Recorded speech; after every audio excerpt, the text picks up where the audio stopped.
Hello, what's up mga ka-J-Vlog? Welcome ulit sa panibagong video, and for today's video, ayan, i-review natin itong very interesting na nabili ko rin sa Green Hills na pre-love.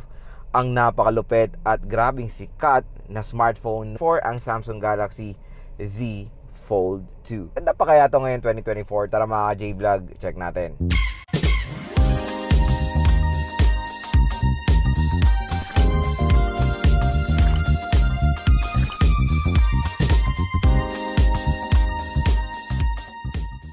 So ito na mga ka-J-Vlog, re-review natin ngayon 2024 itong Samsung Galaxy Z Fold 2. So nabili ko nga to kay Ate Annette sa CMB Cellphone and Accessory. So iilan lang or very rare lang po ang Samsung Galaxy Z Fold 2 doon, kaya pinurchase ko na siya.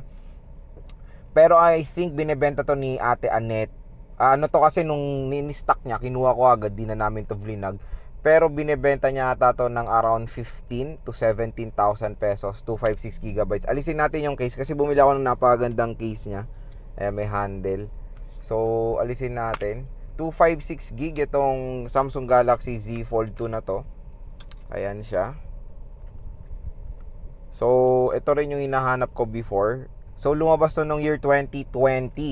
And napakamahal nito, or very expensive. I think nagkakahalaga to ng 100 plus pesos itong Samsung Galaxy Z Fold 2. So 256 gig variant to, NTC itong ating na purchase. Dati pa nga nung showcase nila to sa mga physical store ni Samsung, naka glass pa na nalalagyanan para hindi mahawakan ng masyado ng mga buyers. So yan, nabili ko na lang ng 15,000 kay Ate Annette. Pero ilan lang to, or bibihira na lang to sa GH. Pero may nakikita naman ako sa GH mga J-Vlog. Usually sa iba kasi 20. Kay Ate Annette kasi bagsakan siya ng Samsung, kaya napakamura. So ayun, PM lang kayo, baka soon magkaroon ulit siya ng Z Fold 2. At yun, i-review ko siya kasi baka meron mga interesting na consumers na gustong bumili ng Z Fold 2 ngayon. Marami naman din sa Green Hills, maghanap kayo. At ayun, i-review natin itong si Samsung Galaxy Z Fold 2. So, itong nabili natin kay Ate Annette, considered na to sa mga second hand or pre-loved na Samsung. Natatanggal talaga yung dikit nila mga J-Vlog. So, nagre-result yan sa pagkawala ng IP rating nila, kaya wag nyo ilulublob na to sa tubig yung mga merong water dust resistant. Usually sa mga S21 Ultra, wala na yung mga dikit, nag-expired talaga yan. So itong nabili ko, nag-expire yung dikit, pero pinadikit ko siya sa mga technician dun sa GH. Medyo maano kasi yung araw, medyo reflective. Ayan.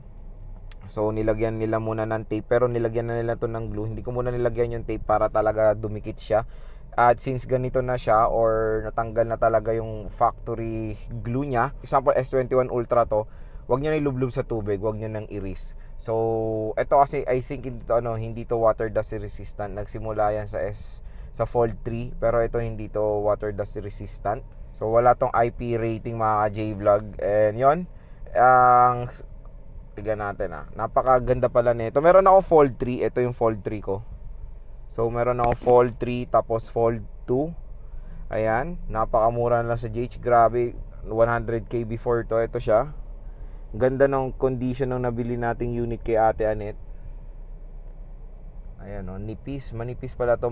I think mas manipis siya dito sa Fold 3. And gusto ko yung design nito mga J-Vlog dahil kamukha niya rin yung Note 20 Ultra. So ito yung Mystic Bronze na binili natin. Ito yung camera niya, triple camera setup. So ito yung display niya. When it comes sa display sa Fold 3, wala naman silang ganong pinagkaiba or huge difference. I think sa aspect ratio na lang din. Mas yung screen ng mas malaki ata yung screen ng Fold 3. And syempre sa Fold 3 mga J-Vlog, meron na tayong yung yung camera niya sa front is parang invisible na. Dito kasi sa Fold 2 is yung punch hole na traditional na punch hole display. Ito pa, ito ko sa inyo. So yan yung traditional na punch hole display, hindi pa invisible. At syempre since Fold to, ayan, napakalaki ng display niya. O di ba? Napakamura na lang sa GH. Fold 2.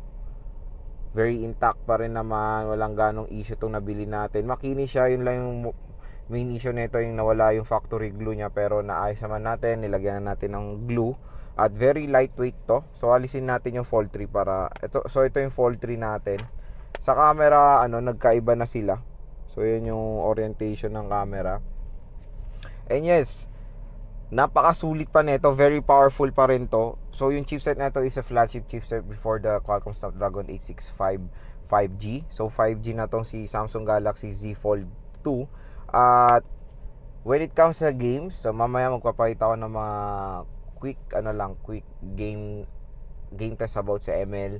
Pero nakapaglaro na ako ng ML dito off cam. Maganda pa rin mga J-Vlog, COD, Genshin, very snappy pa rin. And since 5G to, paniguradong may enjoy nyo yung lag-free gaming. And yun, since flagship siya before 2020, na future-proof na siya. So yung 2024, yan, meron siyang 5G, still powerful pa rin yung chipset, kaya pa rin makipagsabayan sa mga 5G mid-range smartphones today, etong Samsung Galaxy Z Fold 2. At ang maganda dito, updated yung OS niya na hanggang na lang to, sad to say, hanggang Android 13 na lang siya, with One UI version 5.1.1. So syempre Android 14 na ngayon, na support na ng Z Fold 3, pero tong ating Fold 2 hanggang Android 13 siya, which is napakatagal pa rin magiging relevant sa market yung Samsung yung Android 13 and One UI version 5.1.1. And mamaya magpapakita rin ako ng camera samples yan. Syempre ito yung favorite part ko sa Fold, yung pag magte-take kayo ng photos, pwede nyo gawing mirror ito. Ayan o, diba? Ito, ayan o, nagiging mirror siya. So pag mag-selfie kayo, nakikita nyo na yung mukha nyo habang nagte-take ng selfie. Pero syempre meron din naman siyang front camera dito sa cover screen na pwede nyo gamitin. And malinaw din naman yung front camera nito sa cover screen. So yun, legit pa rin yung camera na ito, maganda and napakalinaw. Tulad nga sinabi mong pakita mga photo samples yan later on. So later on, and maganda nga dito yung speakers nito ay absolutely, yung speaker nito ay outstanding pa rin. And ito nakuha natin kaya Ate Annette is walang mga malalaking issue. Yun nga lang yung sulad na sinabi ko, yung issue niya is yung glue, pero overall wala, napaka-smooth pa rin itong Samsung Galaxy Z Fold 2. Tingnan natin na malapitan itong na-purchase nga natin na Samsung Galaxy Z Fold 2 kay Ate Annette sa ZMB. So, alisin natin yung case. Bihira na lang kasi rin makakuha ng case. To be honest, sa Shopee nahirapan na rin ako. So, ito yung nabili nga natin. Yung may handle, maganda naman. So, ito kasi sinasabi ko sa inyo, usually yung sakit talaga ng Samsung smartphone yung dikit. Kaya pinalagyan ko siya ng dikit mga ka-J-Vlog. Hindi ko muna inalis yung tape para hindi na umangat. Pero yun lang naman yung issue niya nung binili ko. At least diba, transparent naman sila. At 100 pesos lang naman pag nilagyan niya ng dikit and all goods na siya.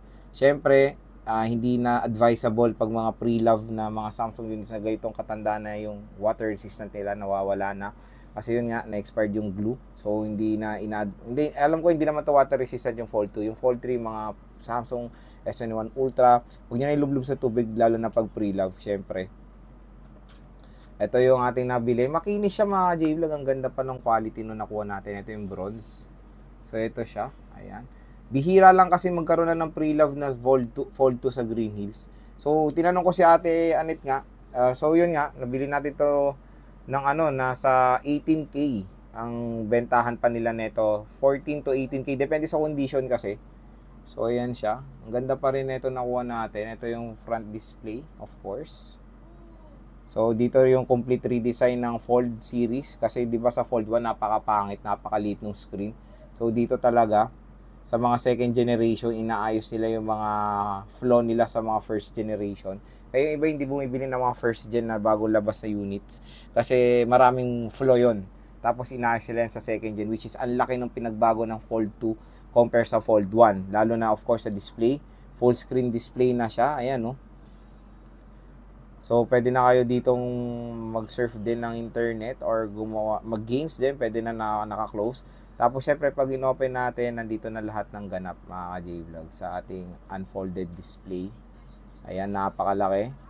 So meron tayong front camera dito mga J-Vlog. Ang ganda pa nung unit na nakuha natin kay Ate Annette. Walang tama yung LCD niya. Wala lang yung screen protector. Napakakinis pa nito, maganda pa yung condition niya. Napakamura lang natin nakuha kasi nung lumabas sa Pinas, naalala ko pa, nasa box to. Yung parang acrylic box na hindi mo pwedeng hawakan, naka-display lang siya, naka-showcase. Itong nakuha nga natin is 256 gigabytes at hanggang Android 13 na lang po ang Z Fold 2, which is okay pa yung Android 13, very relevant pa yan mga J-Vlog, napakatagal pa natin magamit yan sa market. And syempre, maganda, iniisip ko nga tong Fold 2 ko, ibigay ko sa mother ko kasi syempre yung mga senior citizen, di ba, mas gusto nila yung mga malalaking display. So perfect to sa mother ko na pwede siya manood dito ng Netflix nang walang kahirap-hirap.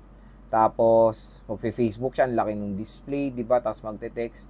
So okay rin siya i-recommend sa mga ating parents, di ba, na gusto sa devices malalaking display. Okay na okay itong Fold 2. So dual stereo speaker siya, isang speaker dito at isang speaker sa taas. Meron tayo dito power button, volume rocker, and triple camera setup nga rin pala ang Samsung Galaxy Z Fold 2. Try natin maglaro ng ML. Abangan nyo na lang yung game test ko dito, maglalaro tayo. So maglaro tayo ng short lang. So ayan, di ba, napakalaki ng screen. Okay na okay pang ML to mga ka-J-Vlog, no? So ayan yung ating settings. HD mode na on, refresh rate super, graphics ultra. So try natin, practice mode lang tayo. Try natin maglaro ng practice mode. Tingnan natin kung gaano kaganda. Siyempre, asahan nyo yung neto is mababa lang. Yung ping niya stable kasi practice mode lang eh. Ayan, di ba? Napakastig na mag-ML dito.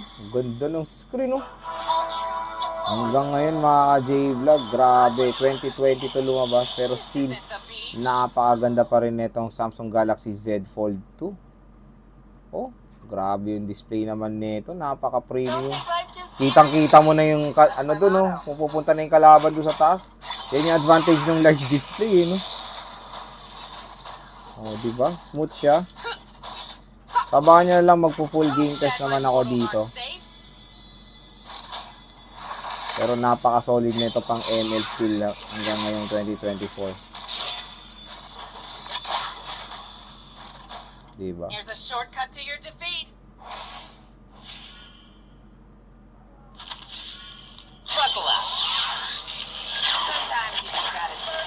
Diba? So yan mga ka-J-Vlog, patating din sa ML, super solid pa rin itong Z Fold 2.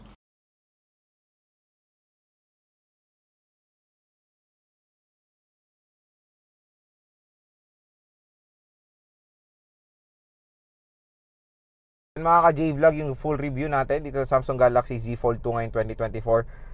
Grabe, biruin yun. Ang presyo niya na lang, nag-range sa 15 to 20,000 pesos sa GH256.